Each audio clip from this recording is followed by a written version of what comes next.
ಎಲ್ಲರಿಗೂ ಒಂದು ನಮಸ್ಕಾರ. ಇವತ್ತಿನ ಈ ಒಂದು ವಿಡಿಯೋದಲ್ಲಿ ಒಂದು ಹೊಸ ಮೆಡಿಸಿನ್ ಬಗ್ಗೆ ಮಾಹಿತಿಯನ್ನು ತಿಳಿದುಕೊಳ್ಳೋಣ. ಆ ಒಂದು ಮೆಡಿಸಿನ್ ಬಂದುಬಿಟ್ಟು ಆಯಿಂಟ್ಮೆಂಟ್ ಬಗ್ಗೆ. ಅದು ಯಾವ ಆಯಿಂಟ್ಮೆಂಟ್ ಅಂತ ನೋಡೋದಾದರೆ ಕೆನೋಕೋಟ್ 0.1% ಆಯಿಂಟ್ಮೆಂಟ್ ಬಗ್ಗೆ ಇವತ್ತಿನ ಈ ವಿಡಿಯೋದಲ್ಲಿ ನಿಮಗೆ ಒಂದು ಮಾಹಿತಿಯನ್ನು ತಿಳಿಸ್ಕೊಡ್ತೀನಿ. ಈ ಕೆನೋಕೋಟ್ 0.1% ಆಯಿಂಟ್ಮೆಂಟ್ ಇದನ್ನು ತಯಾರು ಮಾಡಿರ್ತಕ್ಕಂಥ ಒಂದು ಕಂಪ್ನಿ ಬಂದುಬಿಟ್ಟು ಅಬುಡ್ ಅನ್ನುವಂಥ ಕಂಪ್ನಿ ತಯಾರು ಮಾಡ್ತು. ಇದರ ಒಂದು ಎಷ್ಟಿದೆ ಅಂತ ನೋಡೋದಾದರೆ 7.5 ಗ್ರಾಮ್ ಇರುತ್ತೆ. ಇದರ MRP ಬಂದುಬಿಟ್ಟು ನಾನು ವಿಡಿಯೋ ಮಾಡೋ ಟೈಮಲ್ಲಿ ಇರುವಂಥದ್ದು ಅಂದರೆ $180 ಆಗುತ್ತೆ ಈ ಒಂದು ಕೆನೋಕೋಟ್ ಪೇಸ್ಟಿಗೆ. ಮತ್ತು ಇದರಲ್ಲಿರುವಂಥ ಒಂದು ಮಾಲಿಕ್ಯೂಲ್ ನೇಮ್, ಕಂಟೆಂಟ್ ನೇಮನ್ನು ನೋಡೋದಾದರೆ ಟ್ರೈಎಮಿಸಿನೋಲಿನ್ ಅನ್ನುವಂಥ ಒಂದು ಕಂಟೆಂಟ್ ಇದರಲ್ಲಿ ನಿಮಗೆ ಸಿಗುತ್ತೆ. ಕೆನೋಕೋಟಲ್ಲಿ ಟ್ರೈಎಮಿಸಿನೋಲಾನ್ ಅನ್ನುವಂಥ ಕಂಟೆಂಟ್, ಅಂದರೆ ಟ್ರೈಎಮಿಸಿನೋಲಾನ್ ಎಸಿಟೋನಾಯ್ಡ್ ಬಕ್ಕಲ್ ಪೇಸ್ಟ್ ಅಂತ ನಿಮಗೆ ಒಂದು ಇರುತ್ತೆ ಒಂದು ಪೇಸ್ಟ್ ಮೇಲೆ.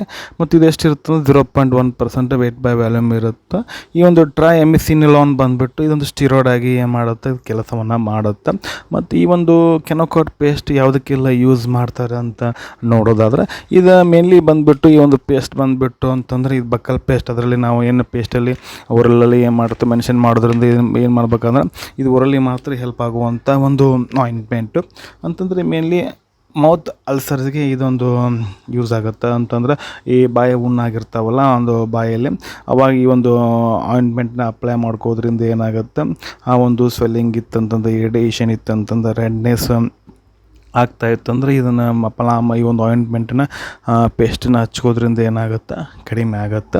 ಮತ್ತು ಈ ಒಂದು ಕಂಟೆಂಟ್ ಬಂದ್ಬಿಟ್ಟು ಅಂತಂದರೆ ಇದು ಏನಿದೆಯಲ್ಲ ಟ್ರೈಎಮಿಸಿನೋಲಾನ್ ಎಸಿಟೋನಾಯ್ಡ್ ಇರುತ್ತಲ್ಲ, ಇದು ಇಂಜೆಕ್ಷನ್ ಫಾರ್ಮಲ್ಲಿ ನಿಮಗೆ ಸಿಗುತ್ತೆ. ಇಂಜೆಕ್ಷನ್ ಫಾರ್ಮಲ್ಲಿ ಬಂದಾಗ ಏನಾಗುತ್ತೆ, ಒಂದು ಆ್ಯಂಟಿ ಇನ್ಫ್ಲಮೇಟರಿ ಆಗಿ ಕೆಲಸ ಮಾಡುತ್ತೆ. ಅಂತಂದರೆ ಈ ಜಾಯಿಂಟ್ ಪೇನಲ್ಲಿ ಇರ್ತಾವಲ್ಲ, ಜಾಯಿಂಟ್ ಪೇನನ್ನು ಕಡಿಮೆ ಮಾಡುತ್ತೆ. ಅಂತಂದರೆ ರಿಮಟೆಡ್ ಆರ್ಥ್ರೈಟಿಸ್ ಆಗಿರ್ಬೋದು, ಓಸ್ಟಿಯೋ ಆರ್ಥ್ರೈಟಿಸ್ ಆಗಿರ್ಬೋದು, ಈ ರೀತಿಯಾಗಿ ಬಾಡಿ ಪೇನ್ ಆಗುತ್ತೆ ಈ ಒಂದು ಇಂಜೆಕ್ಷನ್ ತೆಗೆದುಕೊಂಡಾಗ ಕಡಿಮೆ ಆಗ್ತಾ ಹೋಗುತ್ತೆ.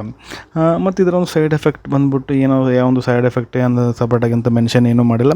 ನಿಮಗೇನಾದರೂ ಒಂದು ವಾಮಿಟಿಂಗ್ ಆಗಿರ್ಬೋದು, ಇರಿಟೇಷನ್ ಆಗಿರ್ಬೋದು, ಈ ರೀತಿ ಆಗ್ತಾ ಇರ್ತಂದರೆ ಸ್ಟಾಪ್ ಮಾಡಿ ಡಾಕ್ಟರ್ನ ಕನ್ಸಲ್ಟ್ ಮಾಡಬೇಕಾಗತ್ತೆ.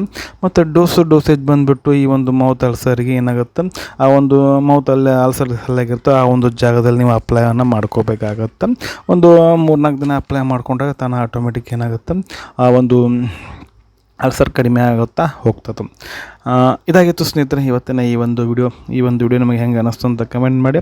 ವಿಡಿಯೋ ಇಷ್ಟ ಆಗ್ತಂದ್ರೆ ಒಂದು ಲೈಕ್ ಮಾಡಿರಿ, ಅದಷ್ಟೊಂದು ವಿಡಿಯೋನ ಶೇರ್ ಮಾಡಿರಿ ಅಂತ ಹೇಳ್ತಾ ಮತ್ತೊಂದು ವಿಡಿಯೋದಲ್ಲಿ ಮತ್ತೆ ಸಿಗ್ತೀನಿ. ಅಲ್ಲಿವರೆಗೂ ಬಾಯ್. Thanks for watching. ಆರೋಗ್ಯ ನಮ್ಮ ಕೈಯಲ್ಲಿ.